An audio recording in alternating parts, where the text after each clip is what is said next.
Halo Sobat Setia Bastian Studio, apa kabar kalian hari ini?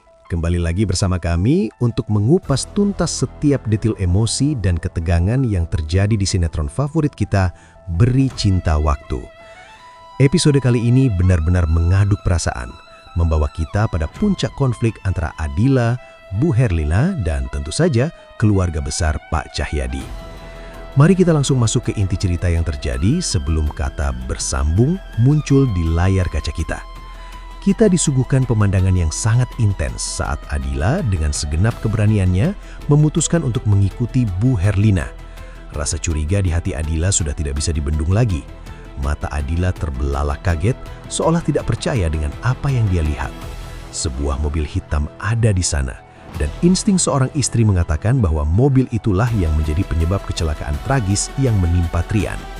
Keyakinan Adila ini begitu kuat, membuatnya nekat mendekat meski tahu resikonya.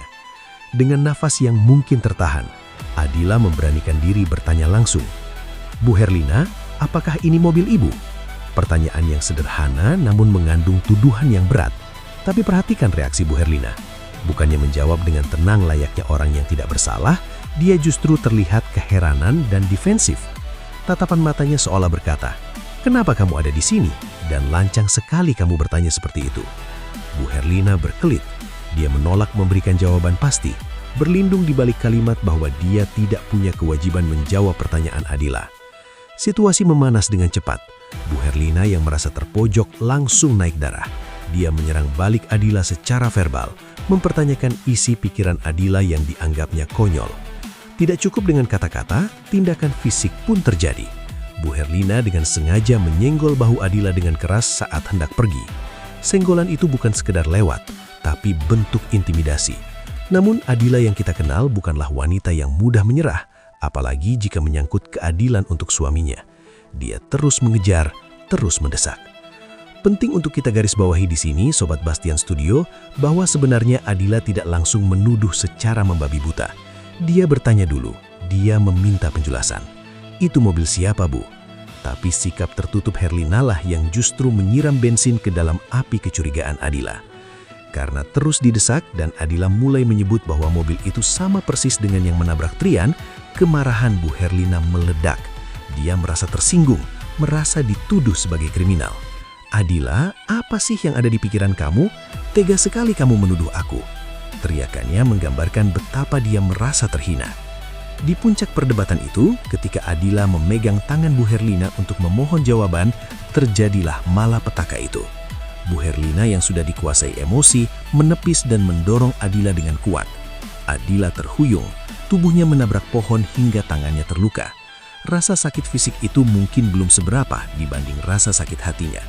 Namun, karma atau mungkin kesialan datang instan bagi Bu Herlina. Dorongan itu membuatnya kehilangan keseimbangan. Tubuhnya terdorong ke belakang, tepat ke arah jalan raya. Dan brak, sebuah motor yang melaju tidak sempat mengerem, menghantam tubuh Bu Herlina hingga terpental. Adegan ini sangat mengerikan. Kepala Bu Herlina terbentur tembok, dan dia mengerang kesakitan sebelum akhirnya jatuh pingsan. Di sini kita melihat hati malaikat Adila. Meski baru saja didorong dan dimaki, Adila adalah orang pertama yang panik. Dia berlari, berteriak meminta tolong warga, dan memastikan ambulans segera datang. Tidak ada dendam di matanya saat itu, hanya ketakutan murni melihat nyawa orang lain terancam. Cerita berlanjut ke rumah sakit, tempat di mana ketegangan berpindah dari fisik ke mental. Rama yang kebetulan bertugas langsung menangani Bu Herlina. Adila menunggu di luar dengan perasaan yang campur aduk. Bayangkan posisi Adila saat itu. Dia harus menghubungi Trian. Tangannya gemetar memegang ponsel. Dia bingung, takut, dan cemas. Bagaimana menjelaskan ini semua tanpa membuat Trian salah paham? Bagaimana mengatakan bahwa dia mengikuti ibunya lalu terjadi kecelakaan? Rasa takut dimarahi dan disalahkan menghantui Adila. Dan ketakutan itu menjadi nyata saat rombongan keluarga datang. Trian muncul dengan wajah penuh tanya. Disusul Pak Cahyadi dan Andra yang panik. Awalnya Adila hanya bilang Bu Herlina keserempet motor. Dia menahan detail cerita yang sebenarnya. Mungkin karena takut memperkeruh suasana atau karena masih syok. Ketika Rama keluar dan memberitahu kondisi Bu Herlina stabil, ada sedikit kelegaan. Tapi bagi Adila, itu adalah awal dari pengadilan yang sesungguhnya. Saat mereka semua masuk ke ruang rawat, pertanyaan besar Trian akhirnya terlontar. "Kenapa kamu bisa sama Bu Herlina, Dil?" Adila masih berusaha menunda. "Kita lihat keadaan ibu dulu." Namun Bu Herlina yang sudah sadar tidak membiarkan Adila lolos. Dengan nada ketus dan tatapan dingin, dia melemparkan bola panas itu. "Tanya aja sama Adila." Kalimat pendek yang langsung memvonis Adila sebagai tersangka utama di mata keluarga. Semua mata tertuju pada Adila. Pak Cahyadi dengan wataknya yang keras langsung menyimpulkan, "Jadi kamu yang menyebabkan istri saya kecelakaan?" Hati Adila melencos. Dia mencoba jujur, menceritakan alasannya mengikuti Bu Herlina karena curiga soal mobil itu. Tapi kejujuran Adila justru menjadi bumerang. Pengakuan bahwa dia mencurigai Bu Herlina sebagai penabrak Trian membuat Pak Cahyadi dan Andra murka. Mereka menganggap Adila sudah keterlaluan, menuduh anggota keluarga sendiri dengan tuduhan keji. Yang paling menyedihkan adalah fakta yang disembunyikan Adila. Dia tidak menceritakan bahwa Bu Herlina lah yang mendorong Adila lebih dulu hingga menabrak pohon. Dia menyimpan itu, mungkin karena tidak ingin terlihat menjelekkan orang tua. Namun kebaikan itu dimanfaatkan oleh situasi. Lalu Bu Herlina memberikan pembelaan yang sangat masuk akal, atau setidaknya terdengar masuk akal. Dia mengarang cerita, atau mungkin fakta, bahwa dia ke Gang Tomat untuk melunasi pembayaran sebuah mobil.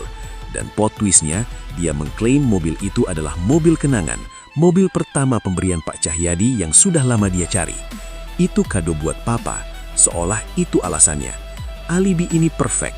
Itu membuat Adila terlihat seperti orang paranoid yang merusak momen sentimental. Meskipun Trian berusaha menjadi penengah dan bilang ini hanya salah paham, nasi sudah menjadi bubur. Kemarahan Pak Cahyadi sudah diubun-ubun. Dia mengusir Adila dari ruangan itu. "Pergi kamu dari sini." Usiran itu sangat menyakitkan. Adila dengan wajah tertunduk dan hati hancur meminta maaf dan melangkah keluar.